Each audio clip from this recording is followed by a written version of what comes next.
Hallelujah. സ്തോത്രം, സ്തോത്രം, സ്തോത്രം. രൂത്തിന്റെ പുസ്തകം 2-ാം അധ്യായത്തിന്റെ 12-ാം വാക്യം ഒന്ന് വായിക്കും. രൂത്ത് 2:12.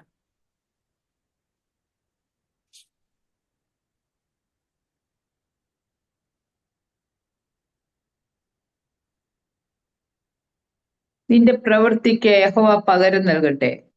ഇസ്രയേലിന്റെ ദൈവമായ യഹോവയുടെ ചിറകിൽ കീഴെ ആശ്രയിച്ചു വന്നിരിക്കുന്ന നിനക്ക് അവൻ പൂർണ്ണ പ്രതിഫലം തരുമാറാകട്ടെ എന്ന് ഉത്തരം പറഞ്ഞു.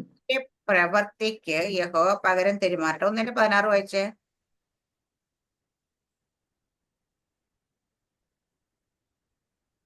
1:16. അതിന് രൂത്ത്, നിന്നെ വിട്ടുപിരിവാനും നിന്റെ കൂടെ വരാതെ മടങ്ങിപ്പോകുവാനും എന്നോട് പറയരുതേ. നീ പോകുന്നിടത്ത് ഞാനും പോരും, നീ പാർക്കുന്നിടത്ത് ഞാനും പാർക്കും. നിന്റെ ജനം എന്റെ ജനം, നിന്റെ ദൈവം എന്റെ ദൈവം. നീ മരിക്കുന്നിടത്ത് ഞാനും മരിച്ചടക്കപ്പെടും. മരണത്താലല്ലാതെ ഞാൻ നിന്നെ വിട്ടുപിരിഞ്ഞാൽ യഹോവ തക്കവണ്ണവും അധികവും എന്നോട് ചെയ്യുമാറാകട്ടെ എന്ന് പറഞ്ഞു. സ്തോത്രം. അപ്പൊ നിന്റെ പ്രവൃത്തിക്ക് തക്കവണ്ണം ഈ പ്രവൃത്തിക്ക് യഹോവ പകരം നൽകട്ടെ. അപ്പൊ എന്തായിരുന്നു പ്രവൃത്തി എന്ന് ചോദിച്ചാൽ 1:16 പറയുന്നതാണ് പ്രവൃത്തി. കാരണം അമ്മായിയമ്മയെ ഹാലയുടെ കൂടെ എന്താ പറയുക, രൂത്തോടെ പറയുന്നത്, നിന്നെ വിട്ടുപിരിവാനും നിന്റെ കൂടെ വരാതെ മടങ്ങിപ്പോകുവാനും എന്നോട് പറയരുതേ. ഹാലയിലു. എന്നിട്ട് നീ പോകുന്നിടത്ത് ഞാനും പോരും, നീ പാർക്കുന്നിടത്ത് ഞാനും പാർക്കും. നിന്റെ ജനം എന്റെ ജനം, നിന്റെ ദൈവം എന്റെ ദൈവം. നീ മരിക്കുന്നിടത്ത് ഞാനും മരിച്ച് അടക്കപ്പെടും. മരണത്താലല്ലാതെ ഞാൻ നിന്നെ വിട്ടുപിരിഞ്ഞാൽ യഹോവ തക്കോണം അധികം എന്നോട് ചെയ്യുമാറട്ടെ. അപ്പം ഒരു പ്രതീക്ഷയും ഇല്ലാത്ത നവോമിയുടെ കൂടെ ഇനി രൂത്ത് നവോമിയുടെ കൂടെ പോകുമ്പോൾ ഒരു നന്മയും പ്രാപിക്കുമെന്ന് ഹല്ലേലൂയ വിശ്വസിക്കാൻ പോലും കഴിയാത്തൊരവസ്ഥ. ഭർത്താവ് മരിച്ചു, നവോമി പറയാൻ ഭർത്താവ് മരിച്ചു, 2 ആൺമക്കളും മരിച്ചു. ഹാലലുയ. അപ്പം ഹാലലുയ വിട്ടു പോകുന്ന ഗ്രാമത്തിലേക്ക് അവരുടെ പട്ടണത്തിലേക്ക് മടങ്ങിപ്പോകാൻ നോക്കുക. അവിടെ ചിലപ്പോൾ ജനം എങ്ങനെ സ്വീകരിക്കുന്നു പോലും അറിയത്തില്ല. ഹാലയിലെ കാരണം എന്താണ്? ഹാലയിലെ ഇസ്രായേൽ ജനത്തിന് 10 തലമുറ വരെ വീട്ടിൽ കയറ്റാൻ കൊള്ളാത്ത, അല്ലെങ്കിൽ ആലയത്തിൽ വരാൻ കൊള്ളാത്ത ഹാലയിലിയ ഒരിക്കലും ദൈവം ബന്ധം സ്ഥാപിക്കരുതെന്ന് പറഞ്ഞാൽ മോവാബിയ സ്ത്രീകളെയാണ് മക്കൾമാർ രണ്ടുപേരും കല്യാണം കഴിച്ച മക്കൾ രണ്ടും മരിച്ചു പോകുന്നു. ഹാലയിലെ അവിടേക്ക് മടങ്ങിപ്പോകുന്ന നവോമിയെ ഇവിടെ കൂടെ ചേർന്ന് നിൽക്കുന്ന രൂത്ത്. ഹാലയിലിയ രൂത്തിന് ഒരു ഇനി എന്റെ ജീവിതത്തിൽ ഒരു നന്മ ഉണ്ടാകും എന്നല്ല, നവോമിയുടെ ജീവിതം കൊണ്ട് എനിക്കൊരു നന്മ ഉണ്ടാകുമെന്ന് ചിന്തിക്കാൻ പോലും കഴിയാത്തൊരവസ്ഥയിൽ. സാധാരണ ആൾക്കാരെല്ലാം എന്താ, ആരോടെങ്കിലും ചേർന്ന് നിന്നാൽ നമുക്ക് വല്ല നന്മ കിട്ടുമോ? നമ്മുടെ ജീവിതത്തിൽ ആരാണ് നമ്മളെ സഹായിക്കുന്നവര്, ആരോട് ഒട്ടി നിൽക്കുമ്പോഴേ നമുക്ക് കൂടുതൽ പ്രതിഫലം കിട്ടുന്നത് നോക്കുന്ന കാലത്തിൽ എല്ലാ മനുഷ്യരും അങ്ങനെയായിരിക്കുമ്പോൾ രൂത്ത് ഒരു നന്മയും കിട്ടുമെന്ന് പ്രതീക്ഷിക്കാൻ പോലും ഒരു വകയില്ലാത്ത നവോമിയുടെ കൂടെ ചേർന്ന് നിൽക്കാൻ തീരുമാനിച്ചു. കൂടെ പോകാൻ തീരുമാനിച്ചു. അതിന് അമ്മായിയമ്മയ്ക്കൊരു പ്രൊട്ടക്ഷനായി നിൽക്കാൻ, അല്ലെങ്കിൽ ഒരു സഹായമാകുവാൻ തീരുമാനിച്ചു. ആ തീരുമാനമാണ് രൂത്തിന്റെ പ്രവൃത്തി. അവിടെ ചെന്ന് കഴിഞ്ഞിട്ടാണെങ്കിൽ ഓരോ കാര്യങ്ങൾ അമ്മായിയമ്മ പറയുന്നതെല്ലാം അതുപോലെ അനുസരിക്കുന്ന രൂത്ത്. ഹാലലുയ. എന്ന് വെച്ചാ എല്ലാവരുടെയും കണ്ണ് വല്ല ഉള്ളവന്റെ കൂടെ ചേർന്ന് നിൽക്കുമ്പോ ഇല്ലാത്തവരെ തള്ളിക്കളയപ്പം രൂത്ത് നേരെ തിരിഞ്ഞ് ഒന്നുമില്ലായ്മയിൽ നാളത്തെ ജീവിതം എങ്ങനെ മുൻപോട്ട് പോകുമെന്ന് പോലും അറിയാതെ നിൽക്കുന്ന നവോമിയുടെ കൂടെ ചേർന്ന് നിൽക്കാൻ തീരുമാനമെടുത്ത രൂത്തിനെ ദൈവം അതാ അവിടെ പറയുന്നത്, നിന്റെ പ്രവർത്തിക്ക് തക്കവണ്ണം. അപ്പൊ നമ്മൾ എന്ത് പ്രവർത്തിക്കുന്നുവോ അതിനെ തക്കവണ്ണം നമ്മൾ പ്രതിഫലം പ്രാപിക്കും. പുതിയ നിയമത്തിൽ പറയും, നിങ്ങൾ ശരീരത്തിൽ ഇരിക്കുമ്പോൾ ചെയ്യുന്നത് നല്ലതാണെങ്കിലും തീയതാണെങ്കിലും തക്ക പ്രതിഫലം പ്രാപിപ്പാൻ ആ ന്യായാസനത്തിന് മുമ്പിൽ നിൽക്കേണ്ടവരാണ് നമ്മൾ ഓരോരുത്തരും. ഇവിടെയും പറയുന്നേ പ്രവൃത്തിക്ക് തക്കവണ്ണം പ്രതിഫലം. ഹല്ലേലൂയ. അപ്പൊ ദൈവം എപ്പോഴും നമ്മുടെ പ്രവൃത്തി നോക്കും. ഹാലലുയ. അപ്പൊ നമ്മുടെയൊക്കെ വിചാരം ദൈവം ഇതൊന്നും പക്ഷെ ദൈവം നമ്മൾ പറയുന്ന കുഞ്ഞു കുഞ്ഞു വാക്കുകളാകട്ടെ, ചെറിയ ചെറിയ കാര്യങ്ങളാകട്ടെ, നമ്മൾ എന്താണ് ദൈവസന്നിധി മറ്റുള്ളവരുടെ മുമ്പിൽ മുറമേ കാണിക്കുന്നതല്ല, നമ്മുടെ ഉള്ളത്തിൽ എന്താണ്, നമ്മൾ എന്താണ് ചെയ്യുന്നത്, നമ്മുടെ പ്രവൃത്തി എന്താണ് എന്ന് നോക്കിയിട്ടാണ് നമുക്ക് ഓരോരുത്തർക്കും പ്രതിഫലം തരുന്നത്. ഹല്ലേലൂയ, ആമേൻ. ഇവിടെ പറയുന്ന പ്രവൃത്തി ഞാൻ നിന്റെ പ്രവൃത്തി യഹോവ പകരം നൽകി. ഇസ്രായേൽ ദൈവമായ യഹോവയുടെ ചിറകീർത്തി ആശ്രയിച്ചുവെന്ന് നിനക്ക് അവൻ പൂർണ്ണ പ്രതിഫലം പെരുമാറേണ്ടത്. അപ്പം എന്നിട്ട് അവിടെ രൂത്ത് അമ്മായിമ്മയോട് ഒരു വാക്ക് പറയുന്നത്, നിന്റെ ദൈവം എന്റെ ദൈവം, നിന്റെ ജനം എന്റെ ജനം. അപ്പം ഇസ്രായേലിന്റെ ദൈവത്തെ കുറിച്ച് കേട്ട് അമ്മായിമ്മ പറഞ്ഞത് കേട്ട് മനസ്സിലാക്കിയ രൂത്ത് ആ ദൈവത്തിന്റെ ചിറകിൻ കീഴിൽ ആശ്രയം വെച്ചിട്ടാണ് കൂടെ വരുന്നത്. അപ്പൊ ഇസ്രായേലിന്റെ ദൈവത്തിൽ ആശ്രയം വെച്ചവൻ നിനക്ക് അവൻ പൂർണ്ണ പ്രതിഫലം. അപ്പൊ ദൈവത്തിൽ ഒരുവൻ ആശ്രയിച്ചാൽ പ്രതിഫലം ലഭിക്കുന്നത് ഇത്തിരിയായിട്ടോ ശകലമായിട്ടോ അല്ലെങ്കിൽ കുറച്ചായിട്ടോ അല്ല, പൂർണ്ണ പ്രതിഫലമാണ് അവർക്ക് ലഭിക്കുന്നത്. ഞാൻ എപ്പോഴും പറയാം, നമ്മുടെ ദൈവത്തെ കുറിച്ച് പറഞ്ഞ വിശ്വാസ നായകനും പൂർത്തി വരുത്തുന്നവനുമായ യേശു എന്നാ. കാരണം പകുതി വഴി ഉപേക്ഷിച്ച യേശുവിനെ അല്ല. ഹല്ലേലൂയ. നമ്മൾ വിളിച്ചിറക്കിയിട്ട് വഴി കൊണ്ട് തള്ളിക്കളയുന്ന യേശുവിനെ അല്ല. അക്കരയ്ക്ക് പോകാമെന്ന് ശിഷ്യന്മാരുടെ പടകിൽ പറയും, നമുക്ക് അക്കരയ്ക്ക് പോകാമെന്ന് പറഞ്ഞ് ആ പടക് നമ്മൾ കാണുന്നുണ്ട്. പോകുന്ന പോക്കിൽ ഹല്ലേലൂയ ശക്തമായ തിരമാല തള്ളിക്കയറുന്ന കൊടുങ്കാറ്റ് അടിച്ച് തിരമാല പടകിലേക്ക് തള്ളിക്കയറി അത് മുങ്ങുമാറാക്കിയെന്ന് അവിടെ എഴുതുന്നത്. പക്ഷെ മുങ്ങുമാറാക്കും, പക്ഷെ മുക്കത്തില്ല. കാരണം എന്താന്ന് പറയോ, അക്കരയ്ക്ക് പോകാവെന്ന് പറഞ്ഞത് ആരാ? യേശു കർത്താവ് പറഞ്ഞത്. ഹല്ലേലൂയ. യേശു കർത്താവാണ് പറഞ്ഞതെങ്കിൽ അത് മുക്കത്തില്ല. കാരണം യേശു കർത്താവ് ഉള്ള പടക് അത് മുങ്ങിപ്പോകത്തില്ല. കാരണം ഹല്ലേലൂയ ആ പടകിനെ നിയന്ത്രിക്കുന്നത് ഈ ലോകത്തിന്റെ കാറ്റും കടലുമല്ല. ഹല്ലേലൂയ ഈ ലോകത്ത് ഉയർന്നു പൊങ്ങുന്ന തിരമാലകളല്ല. നമ്മളാകുന്ന പടകിനെ നിയന്ത്രിക്കുന്നത് നമ്മുടെ കർത്താവായ യേശു ക്രിസ്തു തന്നെയാണ്. ഹല്ലേലൂയ. അതുകൊണ്ട് ഞാൻ പറയാ, അവിടെ ഹല്ലേലൂയ അക്കരെ എത്തിക്കുക തന്നെ ചെയ്യും. കാരണം എന്ത് കാര്യം തുടങ്ങിയാലും അത് പൂർത്തീകരിക്കുന്ന ദൈവമാണ്. ഞാൻ എപ്പോഴും പറയും, നമ്മൾ പരിശുദ്ധാത്മാവിന്റെ ഒരു പ്രോജക്റ്റാണ്. പരിശുദ്ധാത്മാവിനാൽ നമ്മളെ മുദ്രയിട്ടിരിക്കുകയാണ്. എന്തിനാണെന്നറിയോ? നിത്യതയിലേക്ക് കൊണ്ടുപോകാൻ വേണ്ടിയിട്ട്. ഹല്ലേലൂയ. അതുകൊണ്ട് പരിശുദ്ധാത്മാവെന്ന ஆனால் നമ്മൾ മുദ്രയിടപ്പെട്ടിരിക്കുന്നു എങ്കിൽ പരിശുദ്ധാത്മാവ് പരാജയമല്ല. പരിശുദ്ധാത്മാവ് എത്ര പാഴായും ശൂന്യമായും കിടക്കുന്ന സ്ഥലമാണെങ്കിൽ, എത്ര യൂസ്ലെസ് എന്ന് ലോകം പറഞ്ഞാലും അതിനെ യൂസ്ഫുൾ ആക്കി മാറ്റാനായിട്ട്, അതിനെ ഫലപുഷ്ടമാക്കി മാറ്റാൻ കഴിയുന്ന ദൈവത്തിന്റെ ആത്മാവാണ്. യേശുക്രിസ്തുവിനെ മരിച്ചെന്ന് ഉയർപ്പിച്ചവന്റെ ആത്മാവ്, ഉയർത്തവന്റെ ആത്മാവ്. ആ ആത്മാവാണ് നമ്മളിൽ വസിക്കുന്നതെങ്കിൽ ആ ദൈവത്തിന് ആത്മാവിന് ഒന്നും അസാധ്യമല്ല. അപ്പം ദൈവത്തിന്റെ പക്കൽ നമ്മൾ ആശ്രയിച്ച് വന്ന നമുക്ക് പൂർണ്ണ പ്രതിഫലം തരുന്ന ഒരു മനുഷ്യനല്ല, ഈ ലോകമല്ല. ആരാ പൂർണ്ണ പ്രതിഫലം? നമ്മുടെ ദൈവ പൂർണ്ണ പ്രതിഫലം. നമ്മൾ ദൈവത്തിന് വേണ്ടി നിൽക്കുമ്പോൾ, ദൈവത്തിന്റെ പ്രവൃത്തി ഇഷ്ടം ചെയ്യുമ്പോൾ, ഈ ലോകത്ത് ആരെങ്കിലും നമുക്ക് വേണ്ടി പലതും ചെയ്യുമെന്ന് വിചാരിച്ചിട്ടായിരിക്കില്ലേ? നമുക്ക് എപ്പോഴും നമ്മുടെ സഹായം എവിടെ നിന്ന് വരുന്നത്? നമ്മുടെ സഹായം ആകാശവും ഭൂമിയും യഹോവയെങ്കിൽ നിന്ന് വരുന്ന. അപ്പൊ നമ്മൾ നോക്കേണ്ട മുഖം കർത്താവിന്റെ മുഖത്തേക്ക്, അവങ്കിലേക്ക് നോക്കിയ പ്രകാശിതരായി അവരുടെ മുഖവും ലജ്ജിച്ചു പോയതുമില്ല തിരുവചനം പറയുന്നെങ്കിൽ നമ്മൾ അങ്ങനെ തന്നെയാണ്. ഇവിടെ യഹോവ നിനക്ക് പൂർണ്ണ പ്രതിഫലം തെരുമാറാകട്ടെ. യൂത്തിന്റെ ജീവിതം നമ്മൾ കാണുന്നുണ്ട്. ആ തന്റെ പ്രവൃത്തിക്ക് തക്കവണ്ണം അവിടെ എഴുതിയിട്ടുണ്ട്. 1 ശമൂവേലിന്റെ പുസ്തകം 24-ാം അധ്യായത്തിന്റെ 19-ാം വാക്യം ഒന്ന് വായിക്കാം. 19, 20, 21 വായിച്ചു. 1 ശമൂവേൽ 24-ാം അധ്യായം.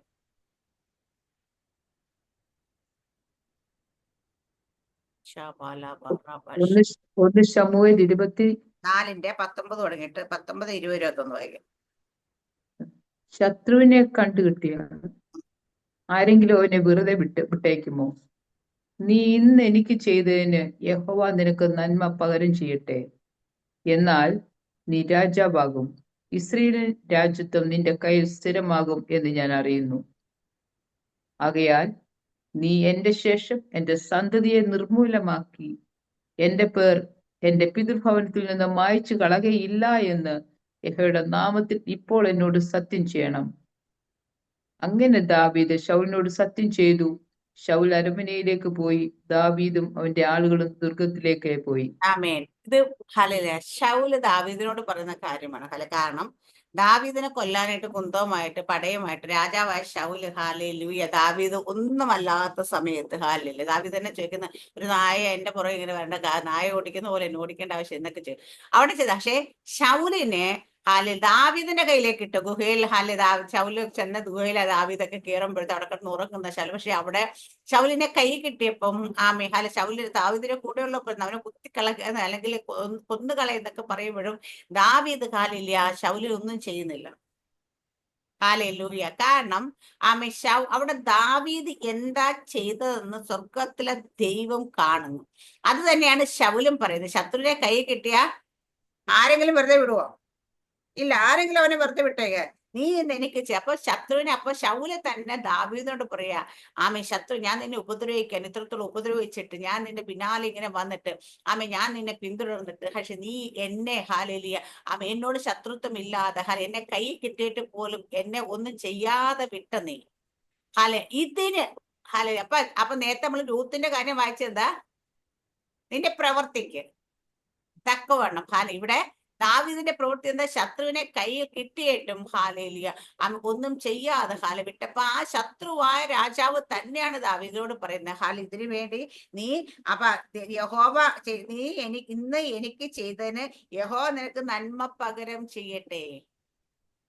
അപ്പം നമ്മുടെ കർത്താവിന്റെ തിരുവചനം പഴയ നിയമപ്രകാരം ശത്രുവിനെ കൈകിട്ടെ കൊന്നുകളഞ്ഞേക്കാനാണ് പറഞ്ഞത്. പല്ലിന് പോരം പല്ല്, കണ്ണിന് പോരം കണ്ണെന്ന്. പക്ഷേ പുതിയ നിയമത്തെ നമ്മളെ പഠിപ്പിക്കുന്നുണ്ട്, നമുക്ക് ശത്രുക്കൾക്ക് വേണ്ടി പ്രാർത്ഥിക്കണം. ആരോടും ശത്രുത്വം വെച്ചുകൊണ്ടിരിക്കാൻ പാടില്ല. ഇപ്പൊ നമ്മുടെ ശത്രു ആണെങ്കിൽ അവനെ അനുഗ്രഹിക്കണമെന്ന നിങ്ങൾ അനുഗ്രഹം അനുഭവിക്കാൻ വിളിക്കപ്പെടുന്ന നിങ്ങൾ അനുഗ്രഹിക്കുന്നവരാകണം. അപ്പൊ നമുക്ക് ആരോടും പകവെക്കാനോ അവർ നശിച്ചു പോണത് പറയാനല്ല, എല്ലാവരെയും അനുഗ്രഹിക്കാനാ ദൈവം നമ്മളെ വിളിച്ചിരിക്കുന്നത്. ഇവിടെ ദാവീദ് ചെയ്യുന്നത് ഹല്ലേലൂയ, ശത്രുവിനെ കൈ കിട്ടത്തുള്ളൂ. അപ്പൊ ആ ശത്രുവിനെ ആ ശത്രു തന്നെ പറയുന്നത്, നീ ചെയ്തതിന് തക്കവണ്ണം നിനക്ക് നന്മ പകരം യഹോവ നിനക്ക് നന്മ പകരം ചെയ്യട്ടെ, എന്നാൽ നീ രാജാവാകും. കാരണം ശൗലിനൊരു കാര്യം ഉറപ്പുണ്ടായിരുന്നു, എത്രയൊക്കെ ഓടിച്ചാലും എത്ര കുന്തം കൊണ്ട് പുറകെ നടന്നാലും ദാവീദ് രാജാവാകുക തന്നെ ചെയ്യും. ഹല്ലേലൂയ. കാരണം ദാവീദിന്റെ പ്രവൃത്തി അവര് ശത്രുവാണെങ്കിലും പിശാചാണെങ്കിലും ഇപ്പൊ നമ്മുടെ പ്രവൃത്തി നോക്കും. നമ്മൾ എന്താ ചെയ്യുന്നത്, നമ്മൾ എന്താ പറയുന്നത്, നമ്മൾ എങ്ങനെ ഒരാളെ കാണുന്നത്, നമ്മൾ ശത്രുത്വം വെച്ചുകൊണ്ട് ആരോടെങ്കിലും പകയോ വിദ്വേഷമൊക്കെ വെച്ചുകൊണ്ടിരിക്കുകയാണോ? അവരെ കുറിച്ച് നമ്മൾ അവർക്ക് നന്മ വരുന്നത് കാണുമ്പോൾ അസൂയ വരുന്നുണ്ടോ? നമുക്ക് അങ്ങനെയൊക്കെ ദൈവം നോക്കുന്നുണ്ടാവും. ഇത് ശത്രുവും നോക്കുന്നുണ്ട്. നമുക്ക് ശത്രുവിനെ പോലും നമ്മളെ കുറിച്ച് ദോഷം പറയാൻ ഇടയാകാതിരിക്കുകയാണെങ്കിൽ ശത്രുവിന് തന്നെ അറിയാം നമ്മൾ എവിടേക്ക് എത്തുക. അങ്ങനെ നമ്മൾ ജീവിക്കണമെന്നാ ദൈവം ആഗ്രഹിക്കുന്ന.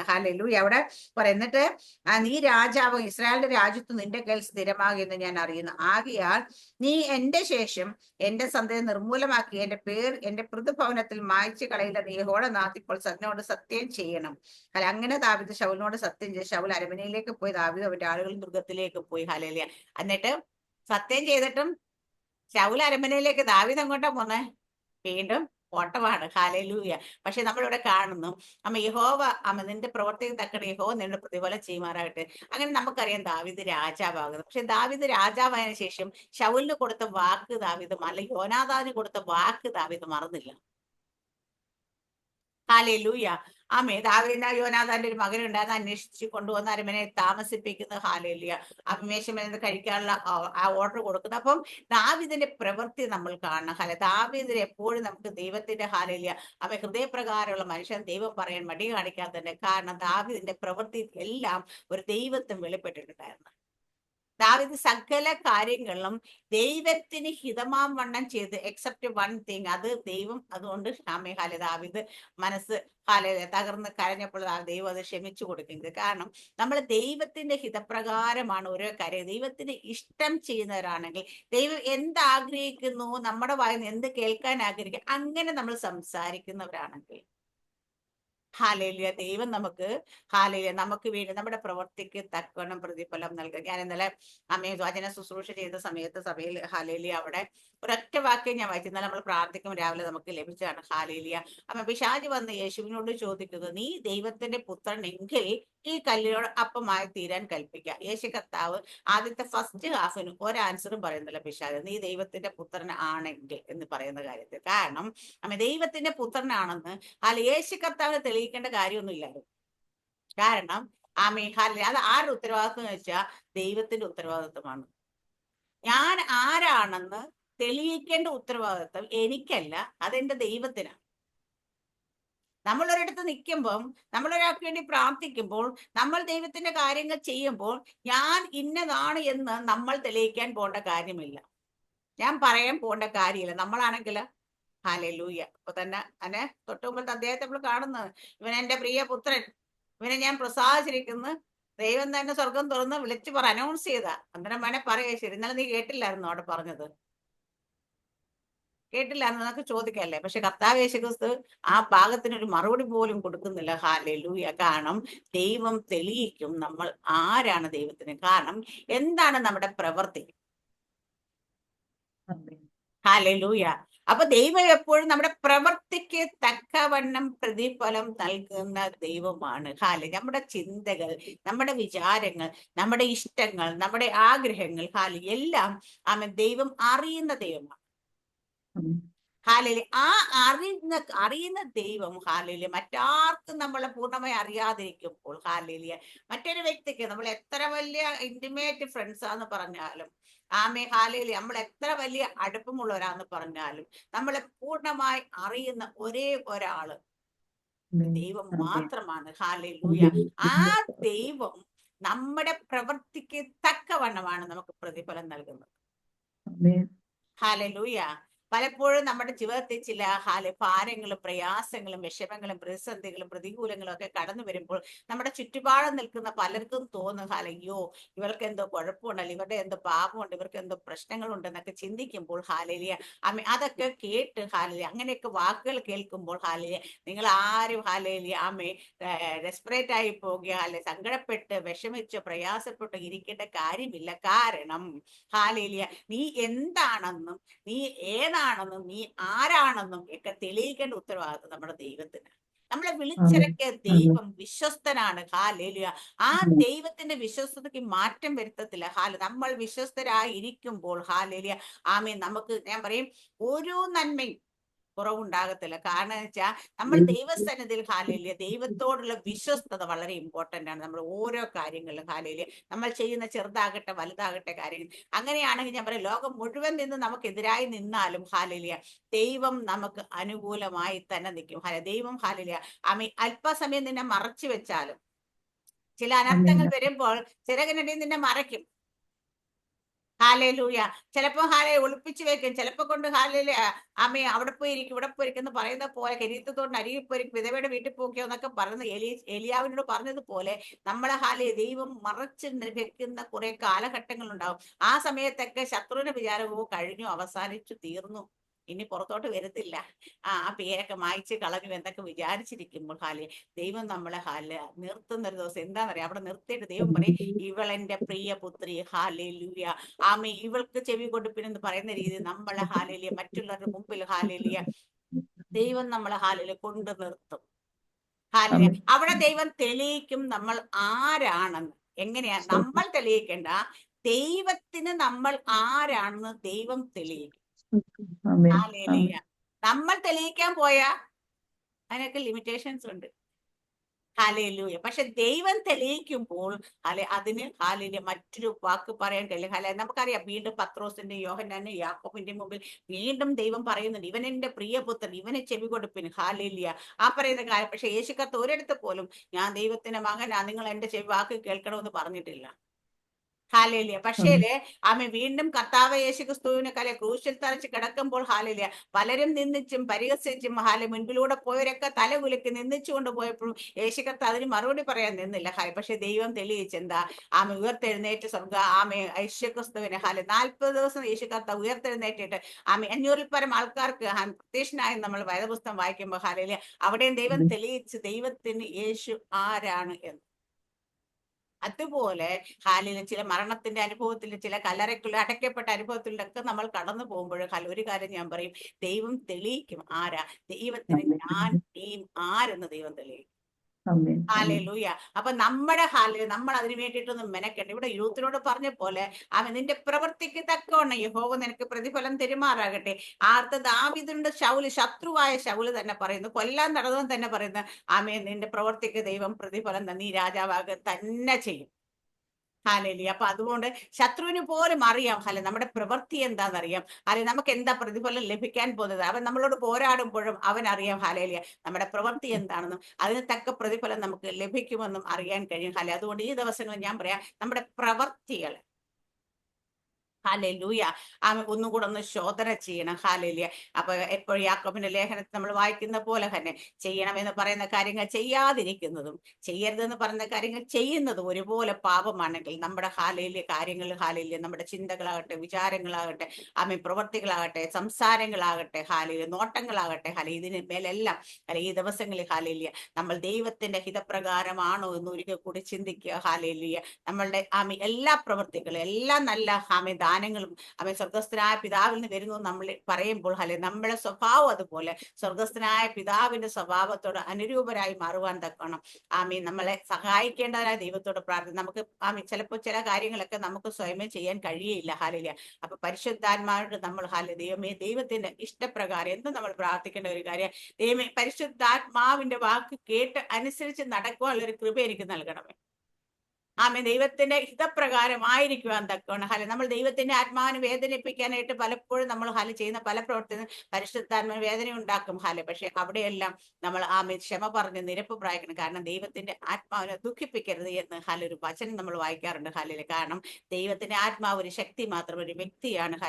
ഞാൻ കഴിഞ്ഞ ദിവസം ആരോടോ പരിശുദ്ധാത്മാവിനെ കുറിച്ച് സംസാരിച്ചപ്പോ പെട്ടെന്ന് ഇങ്ങനെ ഒരു നെഗറ്റീവ് ടോക്ക് വന്നത് എൻ്റെ ഉള്ളിൽ ഭയങ്കരമായിട്ട് അങ്ങ് സങ്കടം തിങ്ങി നിറഞ്ഞു. എന്ന് വെച്ചാൽ എന്റെ മാനുഷികമായ സങ്കടമല്ല, ഞാൻ പെട്ടെന്ന് മനസ്സിലാക്കിയത് ദൈവാത്മാവിന്റെ സങ്കടമാണ് അത് നമ്മളുടെ ഉള്ളിൽ ഫീൽ ചെയ്യുന്നത്. ഞാൻ പെട്ടെന്ന് ഫോൺ കട്ട് ചെയ്തിട്ട് ഞാനൊരു വോയിസ് മെസ്സേജ് അയച്ചു ആത്മാവിനെ കുറിച്ചുള്ള അജ്ഞത എങ്ങനെ. അത് കഴിഞ്ഞപ്പോഴാണ് ഞാൻ ആ റൈറ്റപ്പ് ഒക്കെ എടുത്ത് പണ്ട് നേരത്തെ എഴുതിയ പരിശുദ്ധാത്മാവിനെ കുറിച്ചുള്ള 3 ദിവസത്തേക്കുള്ള നമ്മൾ ക്ലാസ് പോലെ എഴുതി റൈറ്റപ്പ് എടുത്തിട്ട് അതെടുത്ത് ഞാൻ നമ്മുടെ ഗ്രൂപ്പിലൊക്കെ ഇടാൻ അത് ഫോർവേഡ് ചെയ്ത് കൊടുത്തിട്ട് നമ്മുടെ ഗ്രൂപ്പിലൊക്കെ അതൊക്കെ പോസ്റ്റ് ചെയ്യാനായിട്ട് കാരണം അപ്പൊ നമ്മുടെ ഗ്രൂപ്പിൽ പുതിയ കുറെ ആൾക്കാരുണ്ട് അപ്പം അവരൊക്കെ പറഞ്ഞ് ഭയങ്കര അനുഗ്രഹമായിരുന്നതെന്നൊക്കെ പറഞ്ഞിട്ട് കുറെ പേർക്ക് മെസ്സേജ് അയക്കുകയും ചെയ്ത് അപ്പം കാരണം എന്താ വെച്ചാൽ പരിശുദ്ധാത്മാവിനെ കുറിച്ച് പറയുമ്പോൾ ആത്മാവ് ദുഃഖിക്കും എന്നുള്ളത് നമുക്ക് തന്നെ മനസ്സിലാകും. ചില ആൾക്കാരുടെ സംസാരം, ചില ആൾക്കാരുടെ പ്രവൃത്തി ചില ആൾക്കാരുടെ അജ്ഞതയെന്നായിരിക്കും മിക്കവാറും, അറിവില്ലായ്മയായിരിക്കും ചിലപ്പോൾ അവർ പറയുന്ന കാര്യങ്ങൾ കേൾക്കുമ്പോൾ ചില ആൾക്കാർ അതുപോലെ പരിശുദ്ധാത്മ പറഞ്ഞു എന്ന് പറഞ്ഞ് ചില കാര്യങ്ങൾ പറയുമ്പോഴൊക്കെ ആത്മാവ് ദുഃഖിക്കും. നമ്മുടെ ഉള്ളത്തിൽ ആത്മാവ് ദുഃഖിക്കുന്ന ഞരങ്ങ് നമുക്കറിയാൻ പറ്റും. അപ്പൊ നമ്മുടെ ഉള്ളിലിരിക്കുമ്പോൾ നമുക്കറിയാം പരിശുദ്ധാത്മാവ് നമ്മളിലിരിക്കുന്നത്. അതുകൊണ്ട് പറഞ്ഞ ആത്മീയം സകലത്തെ വിവേചിക്കുന്നു പറയുന്നൊരു കാരണം അതുകൊണ്ടാണ്. ഹാലേലൂയ. അപ്പൊ അതുകൊണ്ട് നമ്മൾ ഈ ദിവസങ്ങളിൽ നമ്മുടെ ദൈവത്തിന്റെ ഈ 2 കാര്യങ്ങൾ, ഒത്തിരി വാക്യങ്ങൾ നമുക്കുണ്ട്. പ്രവർത്തിക്കത്തക്കണം പ്രതിഫലം കൊടുത്ത ദൈവത്തെ കുറിച്ച് പറയാനായിട്ട് സങ്കീർത്തനങ്ങളിലൊക്കെ ഒരുപാട് സ്ഥലത്ത് ദാവീദ് എഴുതിയിട്ടുണ്ട്. പ്രോവബ്സിലും അതുപോലെ പല വാക്യ എബ്രായ ലേഖനത്തിലൊക്കെ നമുക്ക് കാണാൻ പറ്റും. അവിടെയൊക്കെ നമ്മൾ കാണേണ്ട കാര്യം എന്ന് വെച്ചാൽ ഒന്നും വേണ്ട, നമ്മുടെ അബ്രഹാമിന്റെ പ്രവൃത്തി നമുക്കറിയാം. വിശ്വാസത്തിൽ സ്വന്തം മകനെ തന്നെ യാഗം കഴിക്കാനായിട്ട് ഒരു മടിയും കാണിക്കാതെ കൊണ്ടുപോയതുകൊണ്ട് എന്തുകൊണ്ടാ ഇന്നും വിശ്വാസികളുടെ പിതാവ് എന്ന് അബ്രഹാമിന് എത്ര തലമുറ കഴിഞ്ഞ അബ്രഹാമിന്റെ കാലം കഴിഞ്ഞിട്ട് ഇന്ന് നമ്മള് വിശ്വാസികളുടെ പിതാവ് എന്നറിയപ്പെടുന്നത് നമ്മളെപ്പോലും അബ്രഹാമിന്റെ സന്തതി എന്ന് തന്നെ അറിയപ്പെടുന്ന കാരണം വാഗ്ദത്ത പ്രകാരമുള്ള സന്തതിയാണ് നമ്മൾ ഓരോരുത്തരും എന്നും അറിയപ്പെടുന്നതിന് കാരണം എന്താ? അബ്രഹാമിന്റെ പ്രവൃത്തി. അപ്പൊ അതുപോലെ നമ്മുടെയൊക്കെ ഓരോ പ്രവൃത്തിയും അവൻ ദൈവം അതിന് തക്ക പ്രതിഫലം നൽകും. ഈ വചനത്താൽ ദൈവം നമ്മളെ ഈ ദിവസങ്ങളിൽ നമ്മുടെ പ്രവൃത്തികൾ ദൈവത്തിന്റെ ഇഷ്ടപ്രകാരമാണോ, ദൈവത്തിന്റെ ഹിതപ്രകാരം നമുക്ക് നമ്മളെ തന്നെ ഒന്നുകൂടെ ശോധന ചെയ്ത് നോക്കാം. ഈ വചനത്തെ ദൈവം എല്ലാവരും അനുഗ്രഹിക്കുമാറാകട്ടെ. ആമേൻ. സ്തോത്രം. God bless you.